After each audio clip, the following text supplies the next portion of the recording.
All right, welcome back. A major attack has been averted with the arrest of two ISIS operatives in Delhi and Bhopal. Their target was a South Delhi mall and a public park in New Delhi. The timing was Diwali, and photographs accessed showed that there were recce's that were done. Timer devices and detonation systems were also recovered from these terrorists. What's even more surprising is that the two youths arrested seem to be educated young men, with one of them being a chartered accountant. The duo, described as highly radicalized and allegedly pledged allegiance to the Islamic State and working under the commander of a handler operating from Syria-Turkey border. Although this is a major success for India's agencies, both the plot and the profile of the terrorists is, of course, extremely worrying. How do we hunt down these proxies living amidst us? That is the big question that we're going to try and address in the next 30 minutes. Major General Dr. Rajan Kochar, Senior Defence Expert, with us on the program. Mr. R.V.S. Mani, former Under Secretary, Ministry of Home Affairs, is also joining us. Last but not the least, Mr. Sumit Peer, Senior Political Commentator. And of course, once again, last but not the least, Mr. Gautam Mukherjee, Senior Journalist, joins us on the show as well. Gentlemen, thank you so much for being here. Sumit, if you're there with us. Mr. Sumit Peer. Okay, all right. Let me start with General Rajan Kochar. So let's break the ice with you. All right. Well, okay. Noted. These people have been arrested. They had plans to, harm people. They were radicalized. But the part that I read out in my monologue, the part that worried me the most, and perhaps it will worry you as well, is the fact that they are educated.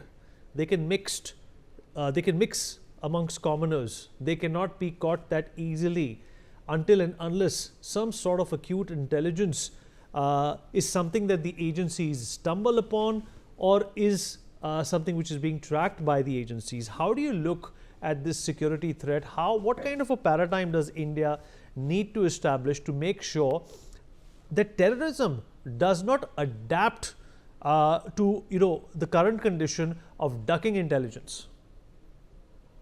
Thank you, Vineet. It's a very, very disturbing news which I read in the course of the day, because if you can infiltrate into a capital of a country, it has large consequences. Supposing we take a scenario that these blasts would have happened, so you can see the enormous kind of repercussions and things on national security. Also, we are talking about Sindhu 2.0. So it triggers off, many things which, and I'm glad that the Delhi police has been able to catch them. Now, the larger question, as you said, that people like chartered accountants are being targeted. I'll just take your attention to Kerala. I think RVS Mani and me did a program a couple of months back on the Kerala module.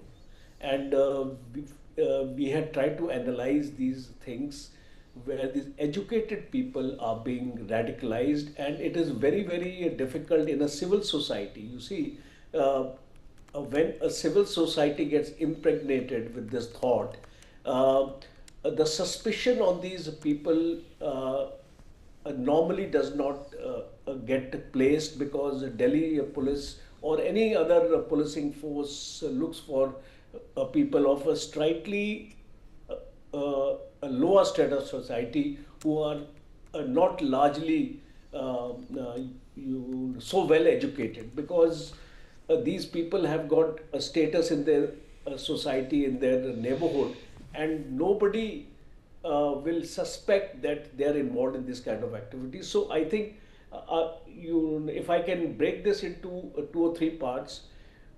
The first part is ISIS involvement. Now we know that ISIS has its roots in Pakistan, is being largely funded by ISI of Pakistan, and those footprints will emerge because as soon as the investigation is being handled by the NIA. Second is very small modules, 2 to 6 people, very difficult to detect. And the third is that these bombs or these IEDs which are being manufactured are very, very low technology items, like in the sense that you can get these parts and you can get this uh, the your ammunition or this your kind of material to actually make them in a localized manner without drawing suspicion. So that amounts that they can be purchased off the shelf also without drawing any kind of suspicion. And the next and the most important part is that uh, these chemicals like potassium nitrate, ball bearings, motherboards, and basic tools suggested that there is a formal training being given to these people to assemble them in India, and they have a local support because I would like to stress this point here that they are people within our civil society. If I remember NSA, uh, uh, Dobal bringing out this important aspect in one of his talks, which I heard was that civil society is being targeted by these kind of radical elements, and social media is playing a very important role in doing that. They need not come from all over the country. They have got people here who are fairly largely radicalized. So now the last point I would like to bring out is on the policing aspects and on the intelligence aspects. I'm glad this people have been caught, but then I think there is a larger issue involved because there is a larger network available who are still not caught. So I think the intelligence agencies will have to work night and day on this.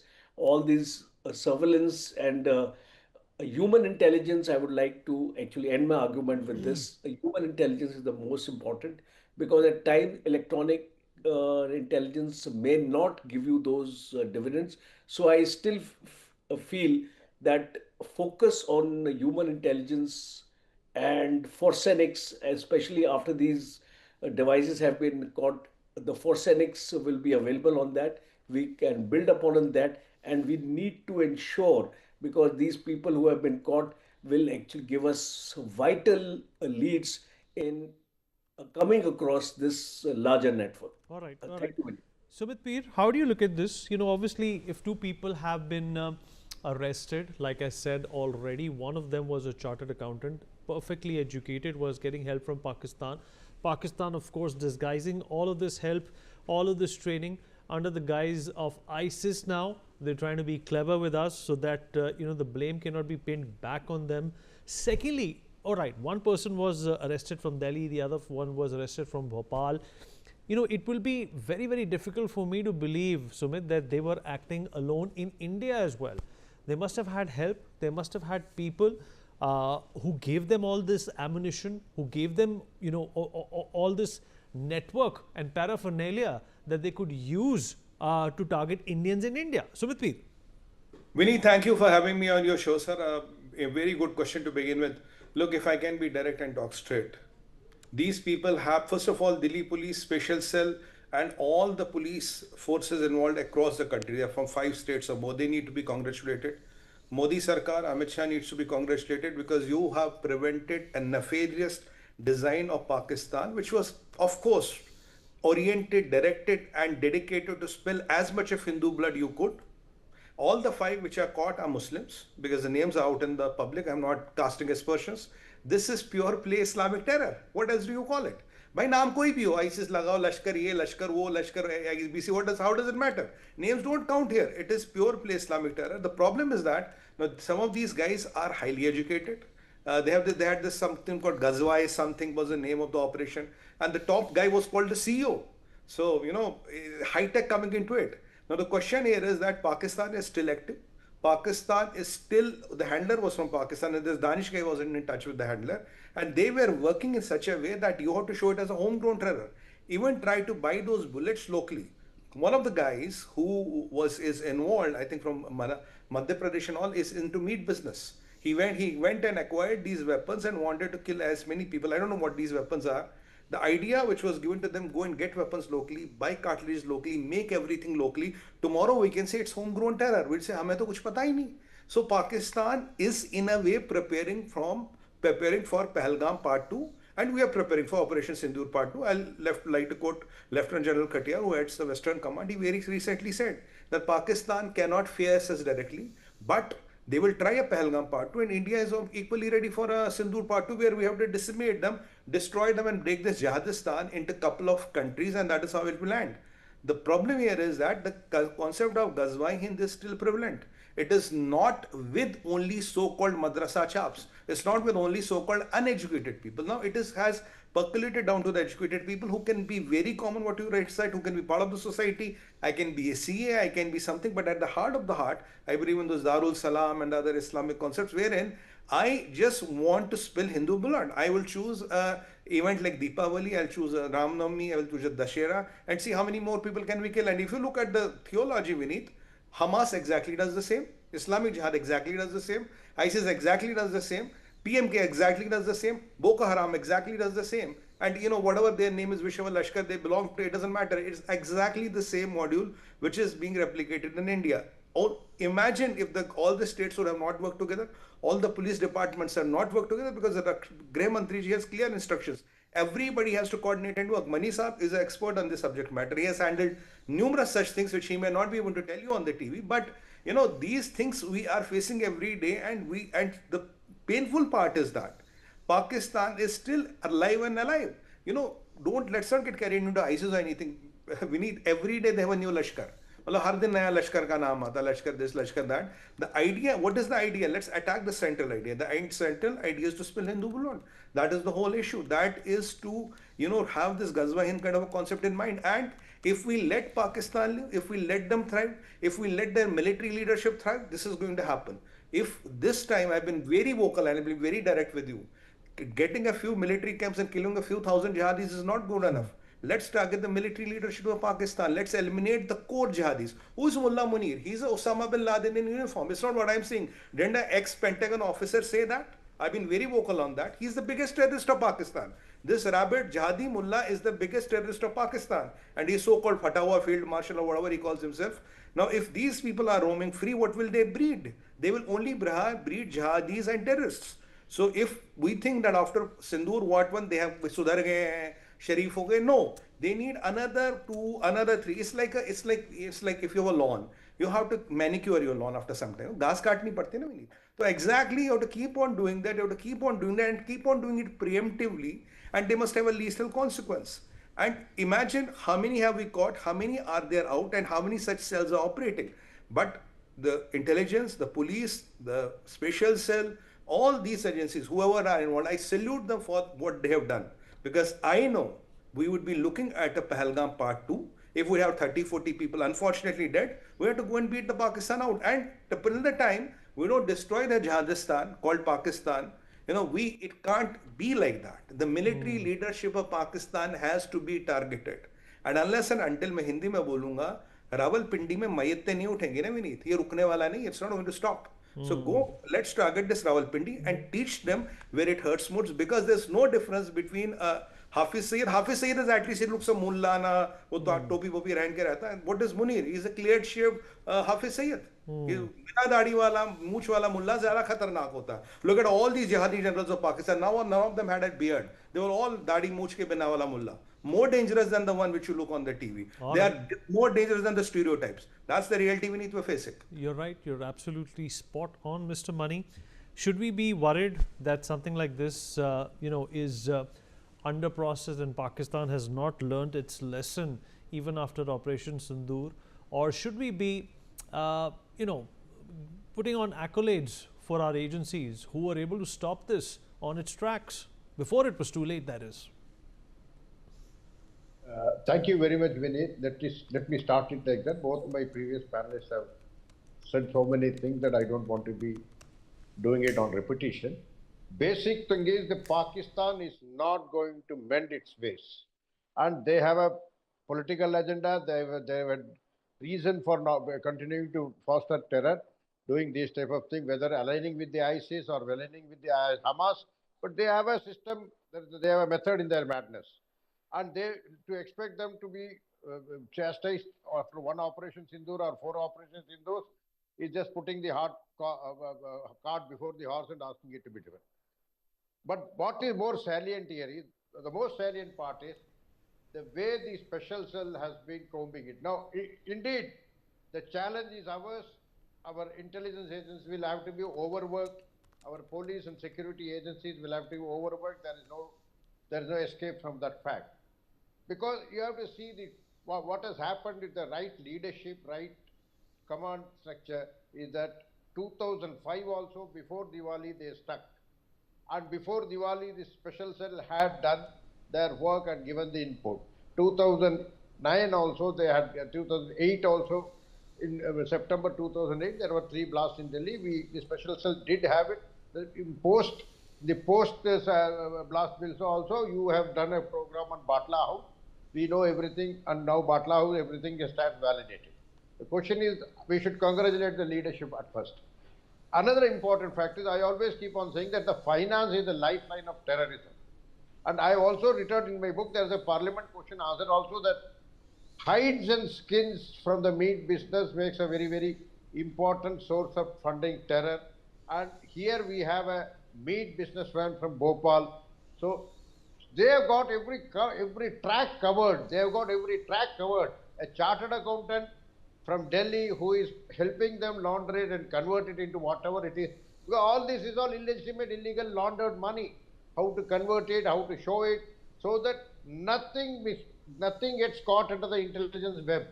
Still, if our intelligence agencies have caught it, have preempted an attack with a multi-state intelligence coordination, it is much more kudos to them, and the challenges is not going to stop here. The techno-savvy, the financially savvy, the huge businesses where the unaccounted money is generated, all these things are going to power their repeated attempts, and they are all radicalized.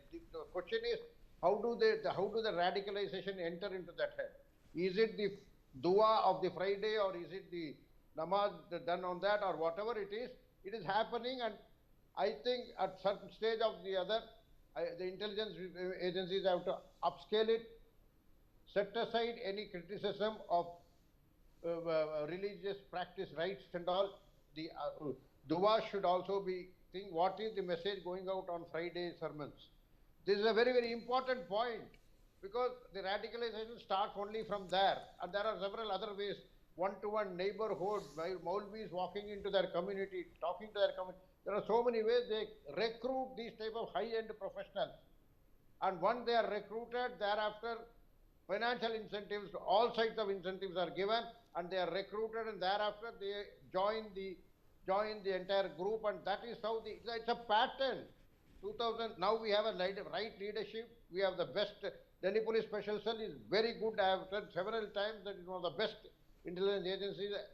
They all have to combine together with given the present political leadership, take it forward, so that, because Pakistan is a rogue state, now Bangladesh also, and we also have a recent attack where the insurgents in northeast had done some damage in the Kokrajhar sector in the railways. So these things are happening. The intelligence are already overworked, and they will have to put more overtime. They have to bend their backs beyond, and have to do it. There is no option. If the country has to be secure, the people of the country have to be secure. They are doing it. There is no doubt about it. The multi-agency center and other places are doing it. And the better course is that earlier the special cell also used to follow up. Now the NIA and other agencies are following up. That's a great relief for them, that they can only focus on the intelligence gathering part and alert the system, alert the government, ask the leadership to go and counter it, preempt it, prevent all sorts of mishaps. Having said that, yes, the challenge is real, and whether it is a Sindur 1, 2, 3, 4, whatever it is, they are going to be giving you trouble. Our intelligences are going to be counter-reacting to that and but the question is, it is going on a higher spiral. We started with the Kerala model, but now it's totally different. Kerala model was basically Gulf expats, but here it is much higher. It is going much higher. The chartered accountant getting into it, the techno-savvy people getting into it, high-level businessmen in profit, they are getting into it. All these things are happening. So this is a clear signal that we also have to upgrade ourselves, upscale our intelligence gathering, required, give them adequate resources. Resources for intelligence should never be a constraint for them, because they are unconstrained with finances. In several ways, it is coming into India, whether it is a fake note, whether it is all prep notes, whether it is a cryptocurrency, whether it is meat selling, or whether it is Pakistan High Commission itself handing over to several people. There are so many ways they do it. Coming through, most, even in Nepal, our neighboring country, friendly country, Nepal, a normal tourist traveling and coming back getting radicalized there is not it's not something unbelievable, and it happens. They have already done it in UP. They have already they take people from there. All these type of professionals do it. You're right, sir. Let me also, in fact, get in Gautam Mukherjee into this conversation. Gautam, of course, the trouble was there that, you know, the ISI and the funders of the ISI and the parent organization, which is the Pakistani army, they would lure all these uneducated, these poor kids into becoming terrorists. But what do you do if the educated also start to get lured into this kind of a mayhem? Well, I'm very glad to be talking in the context of a possibly dastardly set of attacks being foiled. They may have got all these people involved. They are evolving their methods. And we, if you look at the amount of money, resources, and thinking that is going into upgradation of all three branches of the military, if you look at how after almost 50 years or more, I would say, they have the central agencies and the Home Ministry has practically eliminated Naxalism. Three, we have been unusually successful in Manipur, Nagaland, Mizoram, and that border. We have been working hard to do something about the rebel camps inside Myanmar, who are assisting and interfering within India. And now we've stopped something which would have happened around the Diwali and festive period and involved a sophisticated bunch of people. What does it say? That, look, we are not going to be surprised anymore as to their intent. Their intent is clear. And we have on the anvil the idea of disrupting the state of Pakistan itself. We're working with Afghanistan. We are waiting for the right opportunity to go in and attack and destroy Pakistan itself. That is on our anvil. And as far as terrorism, whether they want to put a face of homegrown terrorism or any other, the way to do it is like we're doing with our military, is upgrade resources, upgrade personnel. You know, in the Army, Navy, Air Force, you're making more and more battalions, more and more regiments. Same thing here. What Mr. Money is saying, that people are stretched and having to work at a furious pace, but succeeding, and that is to be congratulated. All that is accepted, but put more decent people into it. Make the equipment and methods more sophisticated. Put money into it. We have got to be like the Israeli Mossad. Not only doing what we have to do here, but take the battle to the enemy. To some extent, I think RAW and other agencies are doing it now. But this is part and parcel of the new India. We are a threat to the world because we are coming up extremely fast, and nobody, including the United States, is able to stop our progress. And as a consequence, this Pakistan and China and so forth is something that we should read as given. And I think we are doing so, and we have to become just as sophisticated, if not far more, in order to contain this, take the battle to the enemy. Vineet. Sumit, do you concur with what Gautam has said, that we need to become like Mossad? We need to take the battle to the enemy, and we need to have watertight systems to make sure that any of these creative ideas to infuse terrorism in our system is met with a double response. Vineet, I have been very clearly saying that first of all, we need something like a Patriot Act, which gives us the tooth, arm, weapon, and budget to hit first, to eliminate them first, not to wait them to strike. Secondly, if you look at an agency like NIA, you know how much is the budget NIA is working right now with? 394 crore, $40 million. You have one interceptor of a S400 might be, you might get 5 interceptors of S400 in that price. So the price, the budget of such agencies has to be doubled 5 to 10 times. I've been advocating for now years, we need an internal security ministry with a $30 billion budget. Your Indian army is good enough to protect your external periphery. Who will protect them from the attacks from inside? You need to have a separate ministry, give them $30 billion. How can NIA work? Expect you to do miracles with $394 million, 95 crores. 40 million mein kya aata hai? What will you get? So these are some practical aspects which need to be highlighted and brought in.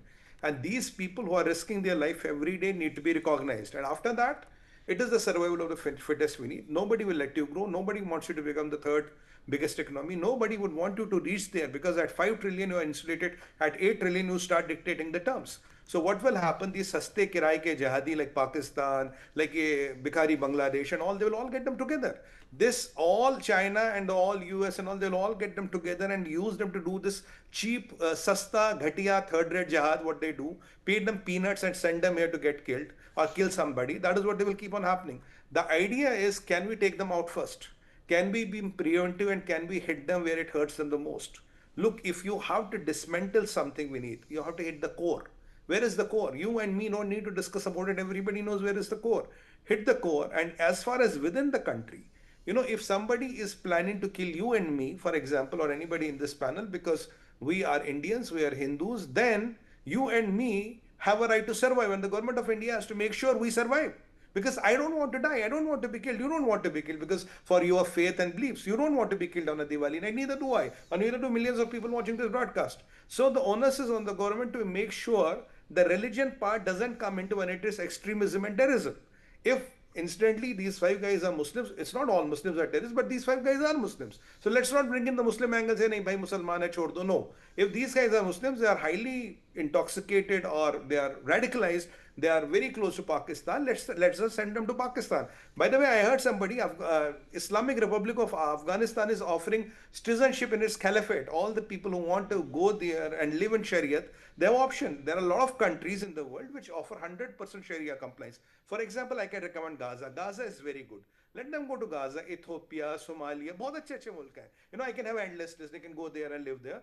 But if you want to spill blood here, Indian blood here, well, that should not be acceptable, Vineet. And whatever we need to do, all the options on the table are open, available, and to be used as and when we feel it is necessary.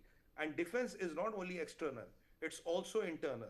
And remember, किले का दरवाजा विनीत जी इतिहास उठा के देखिए हमेशा अंदर से खुला है बाहर से कहीं बार नहीं टूटा है. All right, fair enough. Good point. But unfortunately, we have run out of time. Appreciate everybody who joined in and weighed in on this news.